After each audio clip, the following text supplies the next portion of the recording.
يا أيها الذين آمنوا اتقوا الله حق تقاته ولا تموتن إلا وأنتم مسلمون.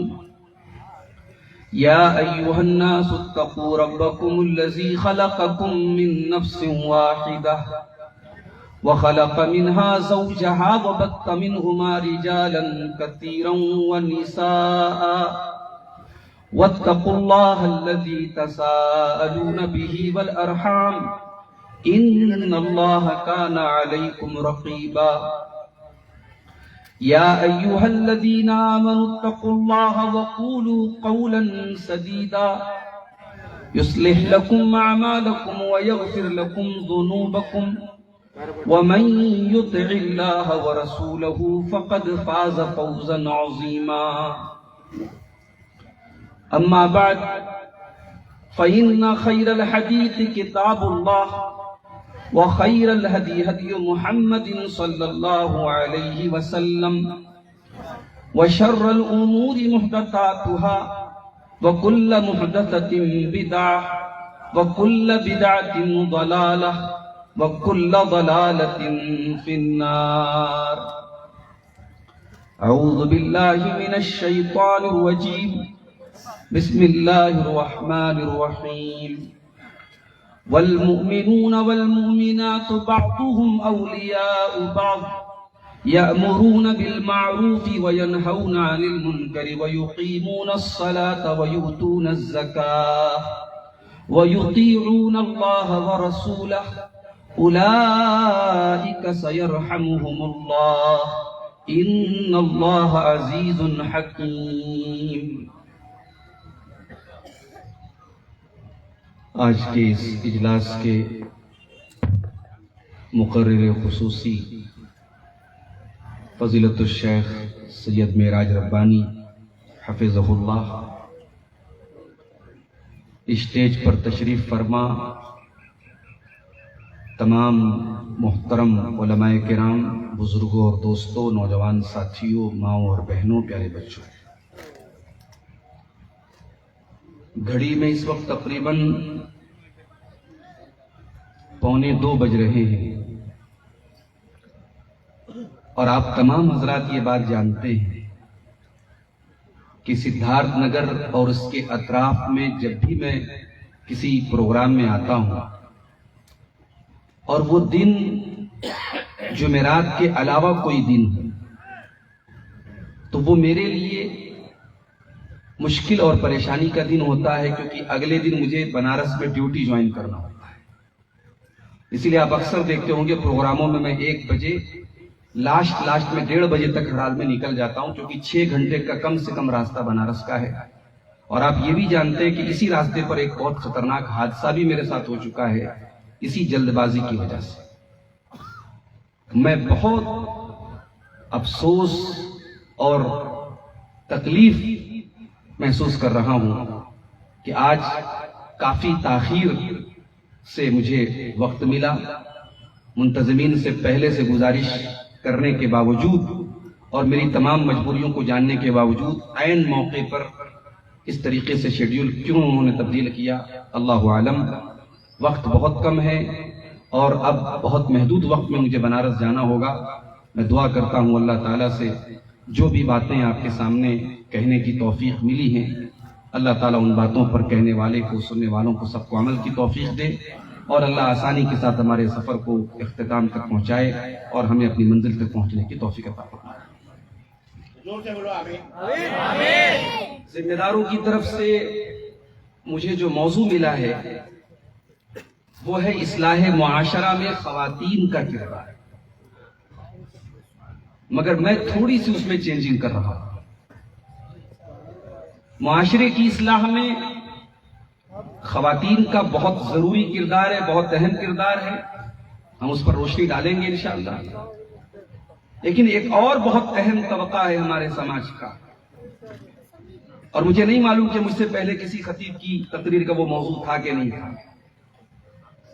معاشرے میں 2 طبقے ایسے ہیں جو شیطان کے نشانے پر ہیں، باطل طاقتوں کے نشانے پر ہیں۔ شیطان کو معلوم ہے کہ اگر ان دو طبقوں کو میں نے برباد کر دیا تو سماج برباد ہو جائے گا۔ اس میں پہلا طبقہ ہے نوجوانوں کا طبقہ۔ سماج کے نوجوانوں کو خراب کر دو، سماج آٹومیٹک خراب ہو جائے گا۔ اور پھر دوسرا طبقہ ہے عورت کا طبقہ۔ کہا جاتا ہے کہ المرأۃ نصف الامہ، عورت سماج کی آدھا حصہ عورت پر مشتمل ہوتا ہے۔ سماج میں آدھی آبادی عورتوں کی، بلکہ بہت ساری جگہوں پر آدھی سے زیادہ ہے، اور باقی آدھی آبادی کو جنم دینے والی بھی یہی عورت ہے۔ اس لیے اگر عورت کو بے دین کر دیا جائے، عورت کو عورت نہ رہنے دیا جائے، عورت سے اس کی نسوانیت کو چھین لیا جائے، اس کی حیا کو چھین لیا جائے، اس کی چادر کو چھین لیا جائے، سماج زناکاری، بدکاری اور بے حیائی کے راستے پر گامزن ہو جائے گا۔ تو سماج کی اگر اصلاح کرنا ہے تو ہمیں ان دو طبقوں کی اصلاح کرنا بہت ضروری ہے۔ آج ہمارا نوجوان کہاں کھڑا ہے میرے پیارے ساتھ؟ کسی زمانے میں شہروں میں برائیاں زیادہ تھیں، دیہاتوں اور گاؤں میں بہت ساری برائیاں نہیں تھیں، مگر آج افسوس کے ساتھ کہنا پڑتا ہے اور بڑی ذمہ داری کے ساتھ میں یہ بات کہہ رہا ہوں، اور سدھارتھ نگر اور بستی اور بلرام پور کے مختلف علاقوں کا دورہ کرنے کے بعد میں یہ بات کہہ رہا ہوں کہ آج گاؤں اور دیہات میں بہت ساری ایسی برائیاں پائی جا رہی ہیں جو شہروں میں نہیں پائی جا رہی۔ اور اس کی بہت بڑی وجہ کیا ہے کہ گاؤں دیہات میں عام طور سے ہمارے نوجوانوں کے پاس فارغ وقت بہت ہوتا ہے، شہروں میں تو مصروف ہوتے ہیں۔ بمبئی یہاں سے نوجوان لڑکے جاتے 18 گھنٹے کام کرتے ہیں، نوکری کے لیے تیاری کے لیے 36 گھنٹے لگاتار جاگ کر محنت کرتے ہیں، اس کے بعد وہ کسی مقام تک پہنچتے ہیں۔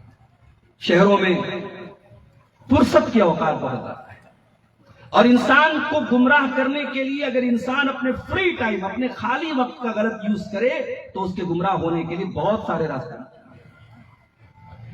اسی لیے اللہ کے پیارے نبی فرماتے ہیں نعمتان مغبون فیہما کثیر من الناس الصحۃ والفراغ، دو نعمتیں ایسی ہیں کہ ان دو نعمتوں کے بارے میں عام طور سے لوگ بہت بڑے دھوکے میں پڑے ہوئے ہیں۔ دو نعمتوں کی لوگ قدر نہیں کرتے، دو نعمتوں کی قیمت کو نہیں سمجھتے۔ الصحۃ ایک تندرستی کی نعمت ہے، آج تندرستی ہے، کل نہیں معلوم کہ کل کون سی بیماری آ جائے۔ چلتا پھرتا نوجوان کینسر کا مریض ہو جاتا ہے، ٹی بی کا مریض ہو جاتا ہے۔ کتنے نوجوانوں کو میں نے اپنی آنکھوں سے دیکھا، بنارس میں میرے جاننے والوں میں، میرے رشتہ داروں میں کئی ایسے نوجوانوں کو دیکھا، بہت کم عمر میں 20-25 سال کی عمر میں کوئی کینسر کا مریض بن کر کے تڑپ کر کے مر گیا، کوئی ٹی بی کا مریض بن کر کے تڑپ کر کے بستر پہ مر گیا۔ میرے پیارے بھائیو، تندرستی اگر آج اللہ نے آپ کو دی ہے، کل یہ تندرستی ہوگی کہ نہیں ہوگی کوئی گارنٹی نہیں ہے۔ جب تک یہ تندرستی ہے اس نعمت کی قدر کرو۔ ابھی شیخ معراج ربانی صاحب نے ایک بڑا پیارا جملہ استعمال کیا، کہا آج ہمارے نوجوانوں نے زبان کو گٹر بنا دیا ہے۔ زبان جیسی پاکیزہ چیز، زبان جیسی چیز جس سے ہم اللہ کا ذکر کرتے ہیں، اللہ کا نام لیتے ہیں، اس زبان میں گٹکھا کھاتے ہوئے شرم نہیں آتی، اس زبان میں نشہ آور چیزیں ڈالتے ہوئے اپنی صحت اور اپنی زندگی کو برباد کرتے ہوئے میں شرم نہیں آتی۔ اے گٹکھا کھانے والے میرے نوجوانوں، اے تمباکو اور سگریٹ اور بیڑی کے دیوانے میرے نوجوان بھائیوں، اللہ کے واسطے اپنے جسم پر رحم کرو، اپنی جان پر رحم کرو، اپنی زندگی پر رحم کرو۔ یہ زندگی اللہ کی امانت ہے، یہ زندگی برباد کرنے کا آپ کو کوئی ادھیکار نہیں ہے۔ قُلْ إِنَّ صَلَاتِي وَنُسُكِي وَمَحْيَايَ وَمَمَاتِي لِلَّهِ رَبِّ الْعَالَمِينَ۔ اے نبی آپ فرما دیجئے میری نماز اللہ تعالیٰ کے لیے، میری قربانی اللہ تعالیٰ کے لیے، میرا جینا اللہ تعالیٰ کے لیے، میرا مرنا اللہ تعالیٰ کے لیے، میری زندگی کا مقصد تیرے دین کی سرفرازی، میں اسی لیے مسلمان، میں اسی لیے نمازی۔ اپنی زندگی کے مقصد کو پہچانو میرے نوجوان ساتھی۔ آپ دنیا کے کروڑوں لوگوں میں اللہ نے آپ کو مسلمان کیوں بنایا؟ کبھی آپ نے غور کیا؟ اسی ملک میں کروڑوں لوگ ایسے ہیں جو انسانوں کی آگے سجدہ کرتے ہیں، جو سانپوں کی عبادت کرتے ہیں، جو گائے کو دیکھ کر ہاتھ جوڑتے ہیں، جو شرمگاہ کی عبادت کرتے ہیں، جو پیڑ پودوں کی عبادت کرتے ہیں، اللہ نے ہمیں توحید والا بنایا، اللہ نے ہمیں لا الہ الا اللہ والا بنایا۔ اس نعمت پر اللہ کا جتنا شکر ادا کیا جائے کم ہے مگر پیارے۔ توحید کی اس نعمت کا اندازہ شاید دنیا میں نہ ہو، کل جب انسان اس توحید کی بدولت جنت میں جائے گا وہاں اس نعمت کا احساس ہوگا۔ قرآن کہتا ہے جب جنتی جنت میں جائیں گے تو کہیں گے وَقَالُوا الْحَمْدُ لِلَّهِ الَّذِي هَدَانَا لِهَذَا وَمَا كُنَّا لِنَهْتَدِيَ لَوْلَا أَنْ هَدَانَا اللَّهُ۔ اے اللہ تیرا کرم ہے، تو نے ہم کو ہدایت کی نعمت سے نوازا، اگر تو نے ہدایت نہ دی ہوتی تو ہم اس ہدایت کو حاصل نہیں کر سکتے۔ اس توحید کی نعمت کی قدر کرو میرے بھائیوں، اس اسلام کی نعمت کی قدر کرو، اور ان بھائیوں تک جن کے پاس توحید نہیں پہنچی ہے ان تک توحید کو پہنچانے کی کوشش کرو۔ اپنے آپ کو سچا مسلمان بناؤ، وہ مسلمان جو پریکٹیکل مسلمان، صرف ٹوپی لگا لینے سے اور چہرے کو داڑھی سے سجا لینے سے اور چند رسمی چیزوں کو نبھا لینے سے مسلمان نہیں ہوتا۔ مسلمان وہ ہوتا ہے جس کے اخلاق میں، جس کے کردار میں، جس کے عقیدے میں، جس کے عمل میں اسلام جھلکتا ہو۔ میرے پیارے ساتھیوں، میرے نوجوان ساتھیوں، آج ہماری نوجوان نسل ایک بڑی تعداد میں دنیا کے نشے میں ڈوبی ہوئی ہے۔ اس کی صبح کی شروعات دنیا سے، اس کی رات ختم ہوتی ہے دنیا پر، وہ سوتا ہے دنیا کے خواب لے کر اور جاگتا ہے دنیا کے خواب لے کر۔ میرے بھائیوں، آپ مومن ہیں، آپ مسلمان ہیں۔ ہمارے دین میں دنیا کو آخرت کے مقابلے میں کہا گیا وَمَا الْحَيَاةُ الدُّنْيَا إِلَّا مَتَاعُ الْغُرُورِ۔ یہ دنیا دھوکے کا سامان ہے، یہ دنیا دھوکے باز ہے، یہ دنیا دغا باز ہے، یہ دنیا ایک دن آپ کو دھوکہ دے دے گی۔ دنیا کی یہ دولت، دنیا کی یہ شہرت، دنیا کی یہ خوبصورتی، دنیا کی یہ طاقت ایک دن فنا ہو جائے گی۔ بل تؤثرون الحیات الدنیا والآخرۃ خیر وابقا۔ میرے بندو، تم دنیا کی زندگی کو ترجیح دیتے ہو جبکہ آخرت کی زندگی زیادہ بہتر اور زیادہ باقی رہنے والی ہے۔ دنیا میں زندگی گزارو میرے بھائیو، مگر دنیا کو سب کچھ مت سمجھو، آخرت کی تیاری کرو۔ نبی اکرم سے پوچھا گیا سب سے بڑا عقل مند کون ہے؟ آپ نے فرمایا اکثرهم ذکرا للموت واستعدادا لما بعده۔ موت کو یاد کرنے والا اور موت کے بعد کی زندگی کی تیاری کرنے والا سب سے بڑا عقل مند ہے۔ ایک دن ہم مر جائیں گے، منو مٹی کے نیچے دفن ہو جائیں گے، ہمارے رشتہ دار آئیں گے، مٹی دے کر ہاتھ جھاڑ کے چلے جائیں گے، اور اس قبر کی تاریکی میں اگر کوئی چیز ہمارے کام آئے گی، نہ مال ہمارے کام آئے گا، نہ اولاد ہمارے کام آئے گی، وہاں ہمارا ایمان اور ہمارا عمل ہی ہمارے کام آئے گا۔ میرے ساتھیوں، میرے نوجوان ساتھیوں، آج ہم میں سے اکثر نوجوان نماز جیسی عبادت سے دور ہیں۔ کلمہ پڑھنے کے بعد، ایمان لانے کے بعد اسلام میں سب سے ضروری چیز نماز ہے، اور آج کتنے نوجوان ہیں؟ ابھی شیخ نے تقریر میں کہا جمعہ کی نمازی، اور گاؤں دیہات میں تو اور برا حال ہے۔ ایک مرتبہ جھارکھنڈ میں ایک جگہ جمعہ پڑھانے کا اتفاق ہوا، جمعہ پڑھانے کے لیے میں نکلا ہوں، کئی نوجوانوں کو دیکھ رہا ہوں کہ بدن پہ تولیہ رکھ کے نہانے جا رہے ہیں۔ صاحب اب ان کے نہانے کا، ان کے غسل کرنے کا وقت ہوا ہے۔ جمعہ کی نماز کا کوئی اہتمام نہیں۔ جمعہ کے دن مسجد میں کب آ رہے ہیں؟ اگر 1 بجے جماعت کھڑی ہو رہی ہے تو 5 منٹ پہلے مسجد میں آ رہے ہیں، اور صرف جمعہ پڑھ کر کے وہ اسلام کا حق ادا کر رہے ہیں۔ میرے پیارے ساتھیوں، وہ اسلام جو آپ سے یہ مطالبہ کرتا ہے ان الصلاۃ کانت علی المؤمنین کتابا موقوتا، 5 ٹائم کی نماز اپنے وقت کے اوپر فرض ہے۔ نماز آپ کو ٹائم سے پڑھنا ہے، نماز کسی حال میں معاف نہیں ہے۔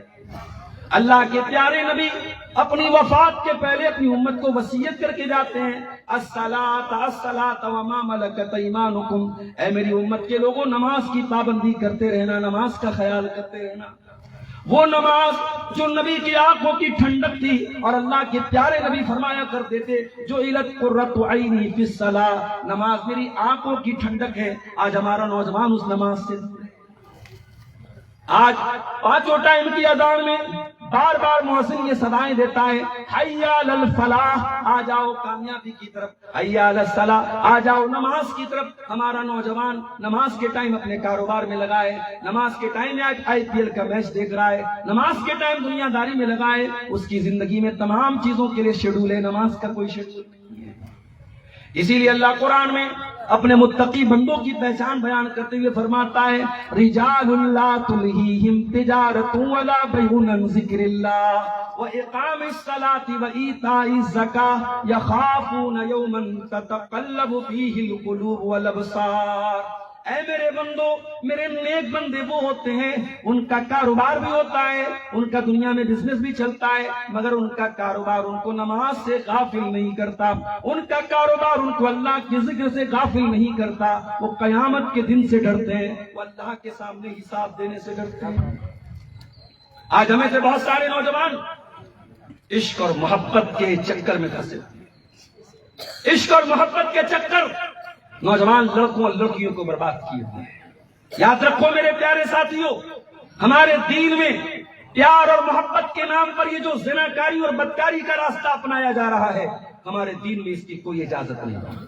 ہمارے دین میں اس بات کی قطعاً اجازت نہیں ہے کہ لڑکیاں اپنی تصویروں کو سوشل میڈیا پر عام کریں اور لڑکے ان کے سوشل میڈیا پر ان کی تصویریں دیکھ کر کے ان سے عشق اور محبت کا اظہار کریں۔ واللہ یہ اسلام نہیں ہے، یہ ایمان نہیں ہے، یہ ایمان کی غیرت کا تقاضا نہیں ہے۔ اسلام تو ایک ہی محبت کی بات کرتا ہے، وہ محبت جو نکاح کے ذریعے جنم لیتی ہے، وہ محبت جو حلال ہوتی ہے، وہ محبت جو گواہوں کی موجودگی میں اللہ اور اس کے رسول کے شریعت کے مطابق ہوتی ہے، وہ محبت نکاح کے ذریعے وجود میں آتی ہے۔ قرآن اس محبت کو محبت کہتا ہے۔ وَمِنْ آيَاتِهِ أَنْ خَلَقَ لَكُم مِّنْ أَنفُسِكُمْ أَزْوَاجًا لِتَسْكُنُوا إِلَيْهَا وَجَعَلَ بَيْنَكُم مَّوَدَّةً وَرَحْمَةً۔ میرے بندو، اللہ کی بہت بڑی نشانی یہ بھی ہے کہ اس میں تمہارے لیے تمہاری بیویوں کو بنایا تاکہ تم ان سے سکون حاصل کرو، اور اللہ نے میاں بیوی کے بیچ میں محبت پیدا کر دی، رحمت پیدا کر دی۔ بوڑھے ہو جاتے ہیں میاں بیوی مگر محبت ختم نہیں ہوتی۔ 70 سال کا بوڑھا بھی، اس کی بڑھیا رخصت ہو جائے، اس کے آنسو نہیں تھمتے، اس کو راتوں کو نیند نہیں آتی۔ اللہ، یہ محبت کیسی محبت ہے؟ اب تو کوئی اٹریکشن بھی نہیں ہے، اب تو کوئی جسمانی تعلق بھی نہیں ہے، بڑھاپے کی یہ محبت اللہ تعالیٰ نے یہ محبت پیدا کی ہے۔ میرے پیارے ساتھیوں، محبت وہ نہیں ہے جو پارکوں میں، جو ریسٹورینٹس میں، جو حرام کے اڈوں پر پائی جا رہی ہے۔ یہ واللہ یہ زناکاری اور بدکاری ہے، اس کی طرف ہمارا نوجوان راغب ہو رہا ہے۔ اور اس محبت کو بند کرنے کا راستہ کیا ہے؟ یہ حرام محبت کو ختم کرنے کا راستہ کیا ہے؟ کہ جائز اور حلال محبت کے راستوں کو آسان کیا جائے، نکاح کو آسان کیا جائے۔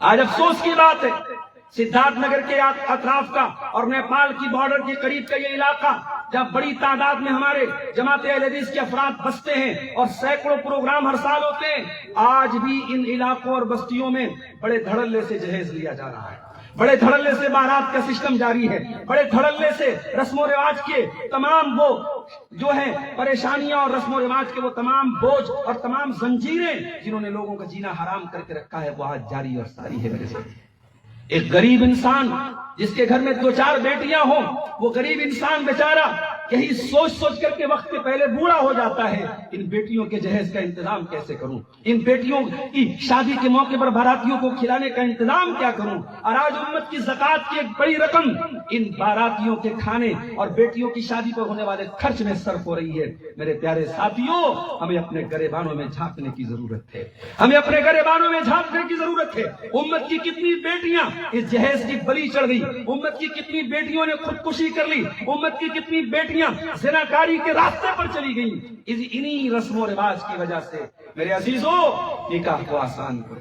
اگر حرام محبتوں کو ختم کرنا ہے، اگر ناجائز رشتوں کو ختم کرنا ہے، سماج میں پاکیزگی کو پھیلانا ہے، حیا کو پھیلانا ہے، غیرت کو پھیلانا ہے، تو حلال رشتے کو عام کرو، نکاح کو عام کرو، نکاح کو آسان کرو۔ میرے پیارے ساتھی، ہمارے نوجوانوں میں ایک اور مسئلہ ہم بڑی شدت سے دیکھ رہے ہیں، بڑی تیزی سے نشے کا رجحان بڑھ رہا ہے، اور آپ کو جان کر کے حیرت ہوگی کہ اب ہمارا نوجوان نشے کے اندر بھی طرح طرح کے نئے نئے راستے اپنا رہا ہے۔ کبھی کوئی زمانہ تھا لوگ شراب پیتے تھے، کوئی زمانہ تھا کہ لوگ نشے کی کوئی خاص شکل اپناتے تھے، اب آپ کو حیرت ہوگی ایسی ایسی چیزوں کے ذریعے نشہ کیا جا رہا ہے آپ کے تصور کے باہر کی چیز۔ بعض علاقوں میں بتایا کہ بدن پہ درد وغیرہ میں لگانے والے کچھ بام ہوتے ہیں، جیسے زنڈو بام ہوتا ہے، آیوڈکس ہوتا ہے، اس طریقے کے بام اور اس طریقے کی دواؤں کو یہ نشہ خور نشہ بنا کے استعمال کرتے ہیں، اس کو بریڈ پہ لگا کے کھاتے ہیں، سائیکل اور موٹر سائیکل کے پنچر بنانے والا جو سولیشن ہوتا ہے، جو اس میں میٹیریل لگایا جاتا ہے، اس کو بطور نشہ استعمال کرتے ہیں۔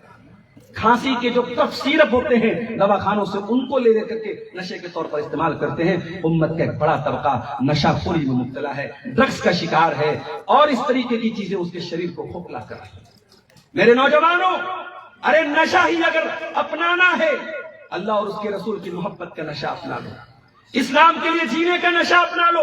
وہ نشہ جو صحابہ کرام کے اندر تھا، اللہ کی رضا کا نشہ تھا، اللہ کی محبت کا نشہ تھا، اللہ کی راہ میں قربانی کا نشہ تھا۔ من المؤمنین رجال صدقوا ما عاهدوا الله علیہ ومنهم من قضى نحبه ومنهم من ينتظر وما بدلوا تبدیلا۔ اللہ کے وہ نیک بندے تھے جو اللہ کی راہ میں شہادت کا انتظار کیا کرتے تھے۔ حضرت انس بن مالک کے چچا، جن کا نام نضر بن انس تھا، انس بن نضر تھا، جنگ احد میں کہتے ہیں، ان کو بدر میں لڑنے کا موقع نہیں ملا، احد میں کہتے ہیں کہ آج مجھے احد سے جنت کی خوشبو آ رہی ہے۔ احد کے میدان میں حضرت انس بن نضر لڑتے لڑتے شہید ہو جاتے ہیں، ان کے زخم پر تیروں کے تلواروں کے اتنے زخم ملتے ہیں کہ پورا بدن چھلنی ہو جاتا ہے۔ ان کی بہن ان کی انگلی کے پوروں سے ان کے نشان کو ان کو پہچانتی ہے، اور صحابہ کرام انس بن نضر کو دیکھ کر کے کہا کرتے تھے کہ یہی وہ صحابی ہے، یہی وہ لوگ ہیں جن کے بارے میں قرآن کی آیت اتری ہے، من المؤمنین رجال صدقوا ما عاهدوا اللہ علیہ۔ اللہ کی راہ میں قربانی کا جذبہ تھا میرے ساتھ۔ آج ہمیں رونا ہے کہ صاحب ہمارے خلاف بڑی پلاننگ چل رہی ہے اور بڑے قانون پاس کیے جا رہے ہیں، ہماری مسجدوں پر بڑے نشان ہیں، ہمارے مدرسوں پر۔ ارے تم کہاں کھڑے ہو؟ کیا دین کا کام کرنا، دین کے لیے قربانی دینا، کیا ہم نے یہ سوچا کہ یہ مدرسوں سے جو لوگ جڑے ان کا کام ہے، جو مسجدوں سے جڑے ان کا کام ہے؟ نہیں، آپ ایک بزنس مین ہیں، حلال بزنس کر کے بھی آپ دین کو پروموٹ کر سکتے ہیں۔ آپ ایک ڈاکٹر ہیں، مریضوں کی خدمت کر کے، مریضوں کو توحید کا درس دے کر کے اور خدمت خلق کے ذریعے بھی آپ دین کا کام کر سکتے ہیں۔ ان تنصروا اللہ ینصرکم۔ سماج کا ہر طبقہ، سماج کا ہر ورگ اپنے اپنے حساب سے دین کے لیے محنت کرے، دین کے لیے کام کرے۔ اللہ کا وعدہ ہے جب تم میرے دین کی مدد کرو گے ہم تمہاری مدد کریں گے، وَيُثَبِّتُ أَقْدَامَكُمْ، اور تمہارے قدم کو مضبوط کر دیں گے۔ میرے عزیزوں، آج ہمارے نوجوانوں میں ایک بڑا طبقہ ایسا ہے جو کرائم کے راستے پہ جا رہا ہے، اپرادھ کے راستے پہ جا رہا ہے، اس کو مار دیا، اس کو پیٹ دیا، کتنے کیس ہو گئے۔ اب تو باقاعدہ پھنسانے کے لیے بہت سارے قانون بن گئے، آج جیل کی کوٹریاں مسلمان نوجوانوں سے بھری ہوئی ہیں۔ میرے نوجوانوں، ہم مسلمان دنیا کے کسی بھی ملک میں رہیں، ہماری پہچان ہونی چاہیے کہ ہم قانون کا پالن کرتے ہیں، ہم قانون توڑنے والے نہیں، قانون کی رکشا کرنے والے ہیں۔ اور اسی لیے آج اتنے بڑے بڑے واقعات ہمارے ملک میں ہوئے، مگر اس ملک کا مسلمان صبر و استقامت کا پہاڑ بن کر کے کھڑا رہا، قانون کو توڑنے کی ہم نے کبھی بھی وکالت نہیں کی۔ آج کے ان نازک حالات میں بھی ہم قانون کے دائرے میں رہ کر کے اپنی آواز کو بلند کرتے ہیں۔ میرے نوجوانوں، طاقتور بنو، مضبوط بنو، علم سے، ٹیکنالوجی سے، جسم سے، شریر سے طاقتور بنو، مگر اس طاقت کا استعمال ہمیشہ ظالم کے خلاف ہونا چاہیے، مظلوم کی حمایت میں ہونا چاہیے، کبھی اپنی طاقت کا غلط استعمال نہ کرو۔ اللہ کے پیارے نبی نے فرمایا، المؤمن القوی خیر واحب الی اللہ من المؤمن الضعیف وفی کل خیر۔ اللہ تعالیٰ کو طاقت اور مومن زیادہ پسند ہے کمزور کے مقابلے۔ ہمارے نوجوانوں کے ساتھ ایک پرابلم اور ہے، پیسہ کمانے کی اندھی دوڑ لگی ہوئی ہے۔ کوئی آئی پی ایل میں سٹا لگا رہا ہے، کوئی ڈریم 11 کے ذریعے میچوں میں بولی لگا رہا ہے، کوئی شیئر مارکیٹ کی ناجائز شکلوں کے ذریعے پیسہ کمانے کے چکر میں پڑا ہے۔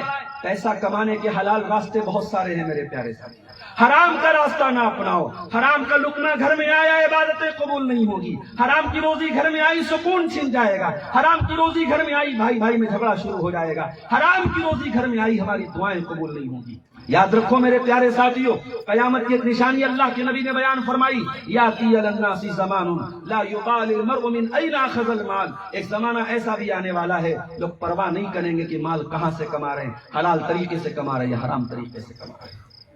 یہ تو نوجوانوں کی بات ہے، اب آتے ہیں عورتوں کی طرف۔ میری پیاری ماں اور بہنوں، آپ کی ذمہ داری موجودہ دور میں اور زیادہ ہے۔ اسلام کے دشمن کو پتا ہے مسلمان عورت کو بد کردار بنا دیا تو آنے والی نسلیں بد کردار پیدا ہوں گی۔ جو مائیں کردار والی ہوتی ہیں، جو مائیں عزت والی ہوتی ہیں، جو مائیں حیا والی ہوتی ہیں، ان کے بچے بھی بہت بے مثال ہوتے ہیں۔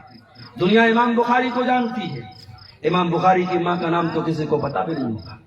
عورت کا یہ کردار دیکھو، عورت دیوار کے اندر رہتی ہے، گھر کے اندر رہتی ہے، عورت کی پہچان اوپن نہیں ہوتی، عورت نام کی محتاج نہیں ہوتی، مگر گھر کی چار دیواری کے اندر رہ کر عورت دنیا کو امام بخاری جیسے محدثین دیتی ہے، امام مسلم جیسے محدثین دیتی ہے۔ امام بخاری کے بارے میں واقعہ لکھا ہے ان کے سیرت نگاروں نے، اور چونکہ یہ واقعہ ایک محدث کے بارے میں، کوئی نبی کے بارے میں نہیں ہے، کوئی صحابہ کے بارے میں نہیں ہے، لہذا ہم بہت اس کی سند وغیرہ کے چکر میں نہیں پڑتے۔ یہ امام بخاری کے سیرت نگاروں نے یہ واقعہ لکھا ہے کہ بچپن میں امام بخاری رحمۃ اللہ علیہ کی بینائی چلی گئی، ان کی بصارت چلی گئی، ان کی ماں بیچاری بہت پریشان تھی۔ ماں کا سپنا تھا اپنے بچے کو محدث بناؤں گی، نبی کی حدیثوں کا جانکار بناؤں گی۔ ماں کا سپنا ٹوٹتا ہوا نظر آیا۔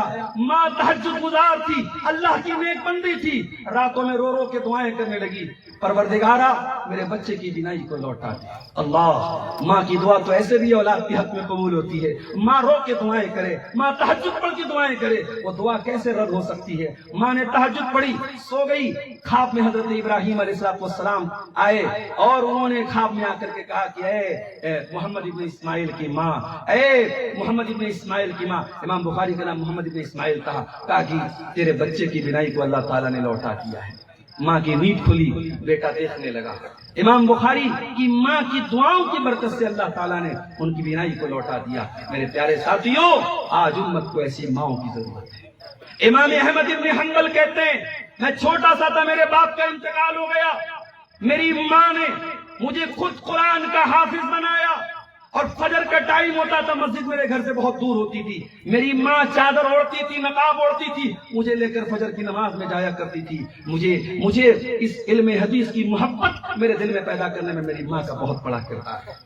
ایک صحابی تھے جن کا نام فروخ تھا، اللہ کی راہ میں جہاد میں لڑنے کے لیے گئے اور لاپتہ ہو گئے، واپس نہیں آئے۔ جب گھر سے نکل رہے تھے تو بیوی کو 30,000 درہم دے کر کے گئے تھے کہ اگر مشکل وقت آئے تو یہ 30,000 درہم تیرے کام آئے۔ ان کے گھر میں ایک بچہ، ان کے گھر میں ایک بیٹا پیدا ہوا، اس بیٹے کا نام ماں نے ربیہ رکھا۔ ماں نے اس عورت نے اپنے شوہر کے چھوڑے ہوئے 30,000 درہم کو، ایک ایک پیسے کو اپنے بچے کی تربیت پر خرچ کیا، اپنے بچے کو پڑھانے لکھانے پر خرچ کیا۔ بچہ اپنے دور کا بہت بڑا محدث بنا، بچے کا نام ربیہ رائے کے نام سے جانا جانے لگا کہ جس کی رائے، جس کی عقل، جس کی سمجھ پوری دنیا میں مشہور ہو گئی، اور وہ اتنے بڑے مرتبے پر پہنچ گئے کہ امام مالک جیسا محدث ان کی تعریف کیا کرتا تھا۔ جب یہ بیٹا جوان ہوا، جوان بیٹے کا بوڑھا باپ جو جنگ کے میدان میں کسی زمانے میں لاپتہ ہو گیا تھا، 20 برس کے بعد، 18 برس کے بعد گھر آیا، اپنے گھر مکان کے دروازے پر پہنچا، جب دروازہ کھٹکھٹایا تو سامنے ایک جوان لڑکے نے دروازہ کھولا۔ یہ اندر جانے لگا، لڑکے نے کہا کہاں جا رہے ہو، میرے گھر میں کیوں داخل ہو رہے ہو؟ کہا کہ بھائی یہ میرا گھر ہے۔ کہا نہیں، یہ تو میرا گھر ہے۔ جب اس بوڑھے کی آواز گھر میں بیٹھی عورت نے سنی، کہا کہ اے ربیہ، یہ بوڑھا آنے والا کوئی اور نہیں، تیرا باپ ہے۔ برسہ برس کے بعد، 18-20 برس کے بعد باپ بیٹے کی ملاقات ہوئی ہے، دونوں گلے لگ کر کے خوب روئے۔ باپ بیٹے نے ایک دوسرے سے اپنے گلے شکوے دور کیے، اپنا دکھ درد شیئر کیا۔ اس کے بعد شوہر نے پوچھا بیوی سے کہ اے میری بیوی، میں جب گیا تھا تجھے 30,000 درہم دے کر کے گیا تھا، تو نے وہ پیسے کہاں رکھے؟ بیوی نے یہ نہیں کہا کہ یہ بچے آپ کی بیٹے کی تربیت پر خرچ کر دیے، کہا کہ میں مسجد میں وہ پیسہ نکال کے آپ کو دکھاؤں، آپ ذرا مسجد میں چلیں۔ مسجد نبوی میں پہنچے، امام ربیہ رائے کے والد صحابی رسول تھے، فروخ نام تھا ان کا۔ مسجد میں پہنچے، دیکھا حلقہ لگا ہوا ہے، طالب علموں کا، اسٹوڈنٹس کا سینکڑوں کی تعداد میں لڑکے بیٹھے ہوئے ہیں، اور ان کا بیٹا جو اس دور کا ایک بڑا محدث ہے، وہ بیٹا بیٹھ کر کے استاد کی حیثیت سے لوگوں کو حدیث سکھا رہا ہے، سنا رہا ہے، سمجھا رہا ہے۔ اپنی بیوی سے آ کے کہا میری بیوی، میں نے یہی سپنا دیکھا تھا، میں نے جہاد کے میدانوں میں یہی دعا کی تھی، اللہ میرا ہونے والا بیٹا جو ہو اسے تو اپنے نبی کی حدیثوں کا محدث بنا دینا۔ آج اللہ نے میری دعاؤں کو سن لیا۔ کہا کہ اے میرے شوہر، میں اب آپ کو بتاتی ہوں کہ وہ 30,000 درہم میں نے آپ کے اسی بیٹے کو آج اس مقام تک پہنچانے پر میں نے خرچ کیا۔ واللہ ایسی ماؤں کی ضرورت ہے آج سماج کو۔ آج اس عورت کو بے پردہ اور بے نقاب اور بے لباس کرنے کی بڑی گہری چالیں چلی جا رہی ہیں۔ آپ یقین نہیں کر سکتے، تصور نہیں کر سکتے کہ کتنی چھوٹی بچیاں، 8-9 سال کی بچیاں جو ابھی ڈھنگ سے بالغ نہیں ہوئی ہیں، ان کو آج سوشل میڈیا کے ذریعے زناکاری اور بدکاری کے راستے پہ لے کے جایا جا رہا ہے۔ اسکولوں میں جہاں بچے درجہ 5 کے بعد کلاس 5 کے بعد جب بچے تھوڑے میچور ہونے لگتے ہیں اور وہاں لڑکے لڑکیاں جب کو ایجوکیشن کی تعلیم حاصل کرتے ہیں، وہاں کیا ماحول ہوتا ہے آپ تصور نہیں کر سکتے۔ یہ گرل فرینڈ بوائے فرینڈ کا کلچر یہ سماج کو کہاں لے کے جا رہا ہے۔ یہ ہماری بچیاں کالجوں اور یونیورسٹی میں پڑھنے والی بچیاں، ان کے دل و دماغ میں کیسی بے حیائی پروسی جا رہی ہے اور اسلام سے کیسے انہیں دور کیا جا رہا ہے۔ میرے پیارے ساتھی، آپ کو اندازہ نہیں ہے۔ میری ماں اور بہنوں میں یہی کہوں گا، اپنی ذمہ داری کو پہچانو۔ آپ عورت ہیں تو آپ کی ذمہ داری اور بڑی ہے۔ اللہ کے نبی فرماتے ہیں کلکم راع و کلکم مسئول عن رعیتہ، ہر انسان ذمہ دار ہے اور اس کی ذمہ داری کے بارے میں قیامت کے دن حساب دینا پڑے گا۔ آگے آپ نے فرمایا المرأۃ راعیۃ فی بیت زوجہا، عورت اپنے گھر کی ذمہ دار ہے اور گھر کے بارے میں عورت سے سوال کیا جائے گا۔ گھر کے اندر کا ماحول، گھر کے اندر ہونے والی بے حیائی، ماں سے سوال کیا جائے گا، عورت سے سوال کیا جائے گا۔ تیری جوان بیٹی راتوں میں انسٹاگرام پر کس سے باتیں کرتی تھی؟ تیری جوان بیٹی راتوں میں کس سے کال پر باتیں کرتی تھی؟ تیری جوان بیٹی اپنے فوٹوز فیس بک پر ڈالتی تھی، تو کیا کرتی تھی؟ ماں سے سوال کیا جائے گا، عورت سے سوال کیا جائے گا میرے سے۔ اور اپنی عورتوں کو، اپنی ماں بہنوں کے پیغام یہ بھی دینا چاہوں گا، یاد رکھو میری ماں اور بہنوں، آپ کبھی یہ مت سمجھیے گا کہ اسلام میں آپ کو بہت انڈر اسٹیمیٹ کیا گیا، آپ کا مرتبہ بہت گرایا گیا، یہ اسلام کے دشمنوں کا پھیلایا ہوا پروپیگنڈا ہے۔ اسلام نے کہیں آپ کا مقام نہیں گرایا ہے۔ پورا قرآن اٹھا کے دیکھو، اللہ نے قرآن میں عورتوں کے نام پر پوری ایک سورت نازل کر دی، سورۃ النساء۔ اللہ نے قرآن میں مریم کو ہمارے لیے آئیڈیل قرار دیا، فرعون کی بھی آسیہ کو ہمارے لیے آئیڈیل قرار دیا، ملکہ سبا کا ذکر قرآن میں کیا گیا، اور اللہ تعالیٰ نے یہاں تک قرآن میں کہہ دیا من عمل صالحا من ذکر او انثى وهو مؤمن فلنحيينه حیاتا طیبہ ولنجزینهم اجرهم باحسن ما كانوا يعملون۔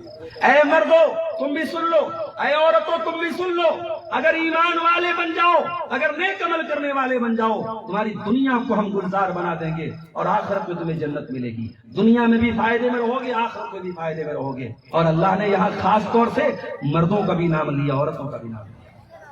ام سلمہ رضی اللہ تعالیٰ عنہ کہتی ہیں میں نے ایک مرتبہ اللہ کے نبی سے کہا اے اللہ کے نبی، اسلام تو سارا مردوں کے لیے عورتوں کے لیے کہا ہے، جہاد میں مرد جاتے ہیں عورتیں نہیں جاتی ہیں، اور ہمیں تو دین میں اتنا حصہ نہیں دیا گیا جتنا عورتوں کو مردوں کو دیا گیا۔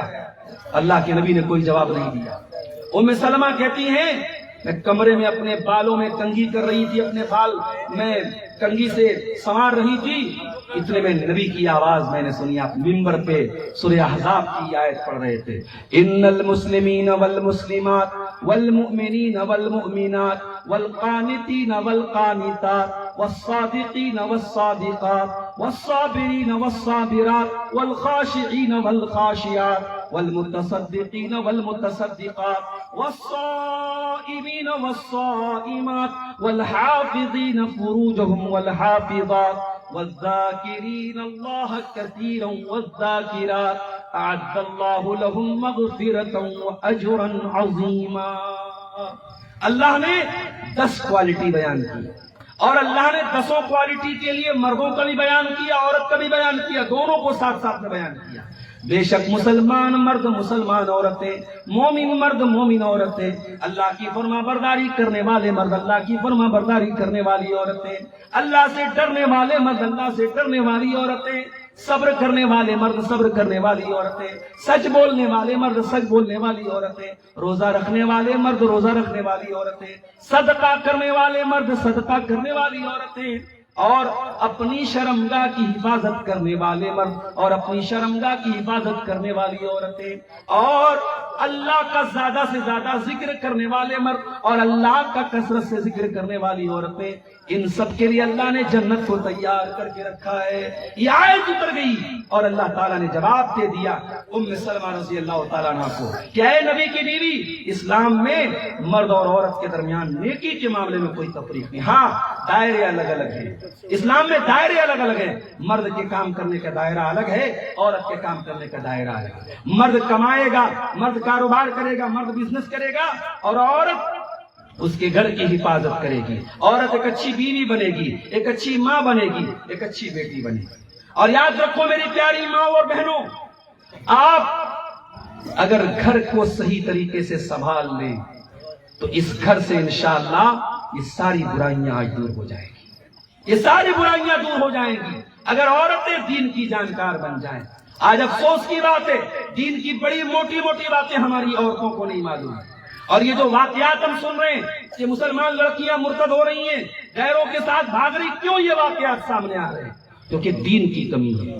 پاکستانی سیریل بہت دیکھا جا رہا ہے ہمارے گھروں میں، یہ سیریل ہمارے گھر کی عورتوں کو بے حیا بنا رہے ہیں، بے غیرت بنا رہے ہیں، ساس کو بہو پر ظلم کرنے کا طریقہ سکھا رہے ہیں، شوہر کے ساتھ غداری کرنے اور بے وفائی کرنے کے طریقے سکھا رہے ہیں، گھروں کو بے حیائی سے بھر رہے ہیں۔ اپنے گھروں کو سیریلوں سے آباد نہ کرو، اپنے گھروں میں اپنی عورتوں کو جس طریقے سے آپ نے موبائل لا کے دیا، ٹی وی لا کے دیا، اپنے گھر کی عورتوں کو دین کی جانکاری لا کے دو، ان کو یوٹیوب پر دین کی باتیں سناؤ، ان کو دین کے دروس سکھاؤ، ان کو دین کی کتابیں لا کر کے دو۔ میرا اللہ قرآن میں کہتا ہے وَاذْكُرْنَ مَا يُتْلَى فِي بُيُوتِكُنَّ مِنْ آيَاتِ اللَّهِ وَالْحِكْمَةِ إِنَّ اللَّهَ كَانَ لَطِيفًا خَبِيرًا۔ اے نبی کی عورتوں، تمہارے گھروں میں جو کچھ پڑھا جاتا ہے، جو قرآن پڑھا جاتا ہے، جو حدیث پڑھی جاتی ہے، اس کو یاد کیا کرو۔ آج بہت افسوس کے ساتھ کہنا پڑتا، نسواں ادارے بہت بڑی تعداد میں سدھارتھ نگر وغیرہ میں چل رہے ہیں، لڑکیاں پڑھتی ہیں، عالمہ بنتی ہیں، فاضلہ بنتی ہیں، مگر اس علم کا کوئی استعمال نہیں۔ وہ پڑھی لکھی ہیں، عالمہ ہیں، فاضلہ ہیں، بس وہ رشتہ لگانے کے ٹائم یہ بتانے بھر کے لیے کہ ہماری لڑکی نے فضیلت کیا ہے، بس اس کا کوئی یوز نہیں ہے۔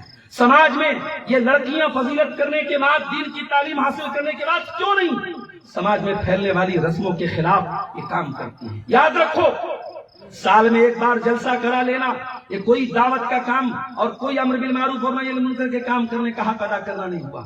میرے بھائیوں، یہ دعوت کا کام ڈیلی ہونا چاہیے، ہر ہفتے ہونا چاہیے، گھر گھر ہونا چاہیے، عورتوں کو بھی یہ کام کرنا چاہیے اور مردوں کو بھی یہ کام کرنا چاہیے۔ سال میں ایک بڑا پروگرام آپ نے کرایا، بہت اچھی بات ہے، مگر جس گاؤں دیہات کے علاقے میں جہاں لوگ دین سے دور ہیں، اہل حدیثوں کے گھروں میں بچوں کے گلے میں تعویذ پہنا جا رہا ہے، اہل حدیثوں کے گھروں میں شرکیہ جھاڑ پھونک ہو رہا ہے، اہل حدیثوں کے گھروں کی عورتیں مزاروں پہ جا کے سجدے کرنا شروع کر چکی ہیں، ایسے ماحول میں توحید کی تعلیم کو گھر گرام کرنے کی ضرورت ہے، اور یہ کام مردوں کے بھی کرنے کا ہے، عورتوں کے بھی کرنے کا ہے۔ قرآن کہتا ہے والمؤمنون والمؤمنات بعضهم اولیاء بعض، مومن مرد اور مومن عورتیں ایک دوسرے کا سپورٹ کریں، ایک دوسرے کے کام آئیں، یأمرون بالمعروف، نیکی کا حکم دیں، وینہون عن المنکر، برائی سے روکیں، ویقیمون الصلاۃ، نماز قائم کریں، ویؤتون الزکاۃ، زکات ادا کریں، ویطیعون اللہ ورسولہ، اور اللہ کی اطاعت کریں، رسول کی اطاعت کریں۔ میری پیاری ماں اور بہنوں، اپنے لباس کا خیال رکھو۔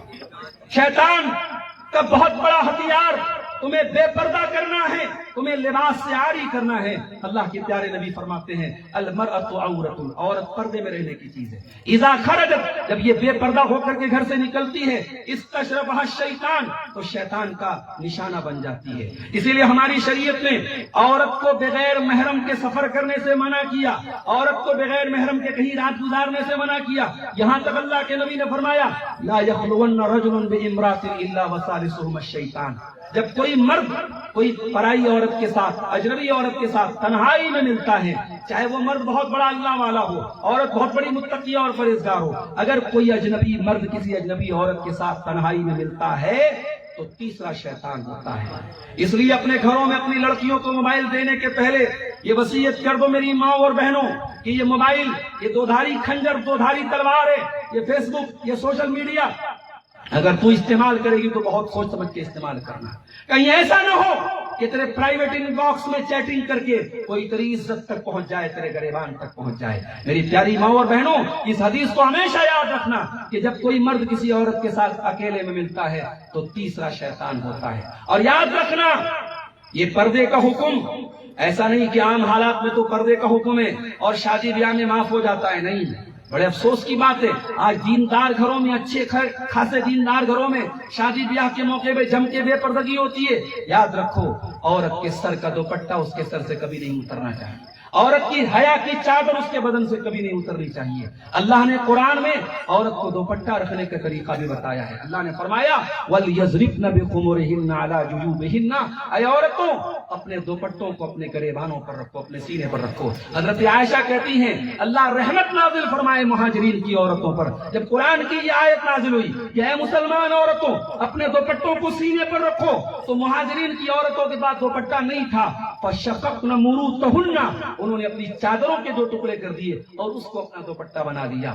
تو یہ دوپٹہ، یہ لباس، یہ حجاب اے مسلمان عورت یہ کوئی ڈریس نہیں ہے، یہ کوئی عام کپڑا نہیں، یہ تیرے کلچر کو ریپرزینٹ کرتا ہے، تیری تہذیب کی نمائندگی کرتا ہے. جب تو لباس، جب تو حجاب میں نکلتی، جب تو پردے میں نکلتی ہے. ایک مسکان تھی کرناٹک کی سرزمین کی، جب اس نے پردے میں اللہ اکبر کا نعرہ لگایا تھا پوری دنیا کے اوپر سکتہ طاری ہو گیا تھا. پوری دنیا میں اس کی نعرے تکبیر کی آواز پہنچی تھی. تو تیرے حجاب کی تو لاج رکھنا میری بہن، اپنے حجاب کی لاج رکھنا. جب پردے میں تو نکلے تو یہ سوچ کر کے نکلے کہ تیری ایک ایکٹیویٹی کو اسلام سمجھا جائے گا، اسلام کو دیکھا جائے گا. اس لیے پردے میں رہ کر کے کوئی ایسی حرکت مت کرنا جو تیرے شایان شان ہو.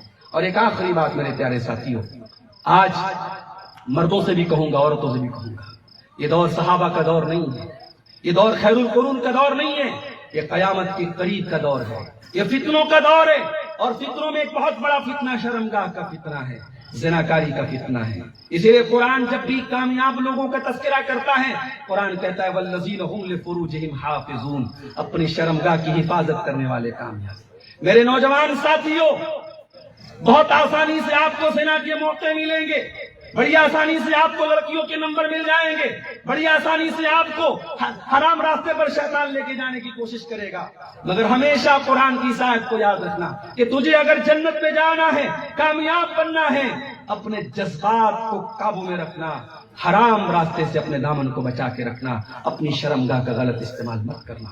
اور اپنی بہنوں سے کہنا چاہوں گا صرف 4 کام کر لو، نبی نے تم کو جنتی کہا ہے. اور صرف جنتی نہیں، جنت کے جس دروازے سے چاہو جنت میں جا سکتی ہو. اذا صلت المرأة خمسها وصامت شهرها واطاعت زوجها واحسنت فرجها، عورت 5 ٹائم کی نمازی بن جائے، رمضان کا روزہ رکھے اور اپنے شوہر کی اطاعت کرے اور اپنی شرمگاہ کی حفاظت کرے. یہ 4 کام اگر عورت کر لے، دخلت من ای ابواب الجنت شاءت، تو جنت کے جس دروازے سے چاہے وہ جنت میں جا سکتی ہے. تو آج شرمگاہ کا جو یہ فتنہ ہے، یہ بڑی تیزی سے ہمارے سماج کو زناکاری کی طرف لے. آپ دیکھیے کیا حالات ہے. میرٹھ کی سرزمین پر ایک عورت اپنے شوہر کے ساتھ غداری کرتی ہے اور اپنے محبوب کے عاشق کے ساتھ مل کر اپنے شوہر کا قتل کرتی ہے، اس کی لاش کے ٹکڑے ٹکڑے کرتی ہے اور ایک ڈرم میں بھر کر کے اس کو سیمنٹ سے پیک کرتی ہے اور اپنے محبوب کے ساتھ گھومنے نکل جاتی ہے. یہ ابھی لیٹسٹ واقعہ ہے.